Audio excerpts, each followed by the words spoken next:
ফেসবুকে যে বিভিন্ন ধরনের গুজব ছড়িয়ে যে ছবিগুলো ছাপানো হচ্ছে, এটা আগামীতে আবার সাম্প্রদায়িক উস্কানিমূলক কোনো ঘটনা এখানে ঘটতে পারে। আমরা দ্বিতীয় কোনো রামু ট্র্যাজেডি আমরা দেখতে চাই না, আমরা সাম্প্রদায়িক সম্প্রীতি চাই।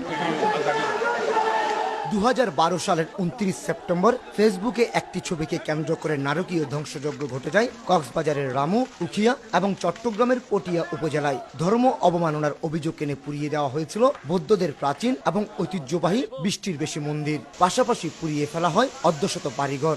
সংশ্লিষ্টরা মনে করছেন আবারও শুরু হয়েছে একই ধরনের ষড়যন্ত্র। ফেসবুকে শ্রীলঙ্কার তামিলদের বিরুদ্ধে চলা সেনাবাহিনীর অভিযানে নিহত, আফ্রিকার দেশ কঙ্গো এবং রুয়ান্ডায় ভূমিকম্পে ও আগুনে হতাহতদের ছবি রোহিঙ্গাদের ছবি বলে প্রচারণা চালানো হচ্ছে। সম্প্রতি নেপালে নিহতদের সৎকারের ছবিও বাদ যায়নি।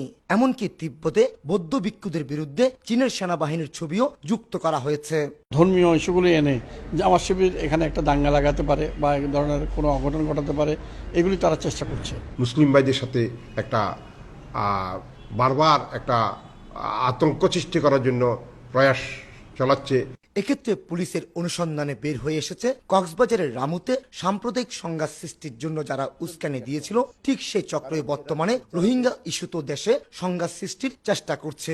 ফেসবুকে যারা এই সমস্ত ষড়যন্ত্রকারীরা দেশের বিরুদ্ধে ষড়যন্ত্র করছে, তাদেরকে আমরা চিহ্নিত করব, চিহ্নিত করে প্রত্যেককে ধরা হবে বলে আমি মনে করি। পুলিশের ঊর্ধ্বতন কর্মকর্তারা জানান, মূলত জামায়াত শিবির এবং বিএনপি সমর্থিতদের ফেসবুক পেজ থেকেই এসব ছবি আপলোড করা হয়েছে।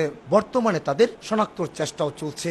এমনকি 2013 সালে শাপলা চত্বরের হেফাজতের ঘটনার পরও এ ধরনের ছবি ব্যবহার করে নানা ধরনের উস্কানি দেওয়া হয়েছিল বলে জানিয়েছেন তদন্তকারী পুলিশ কর্মকর্তারা। কমল দে, সময় সংবাদ, চট্টগ্রাম।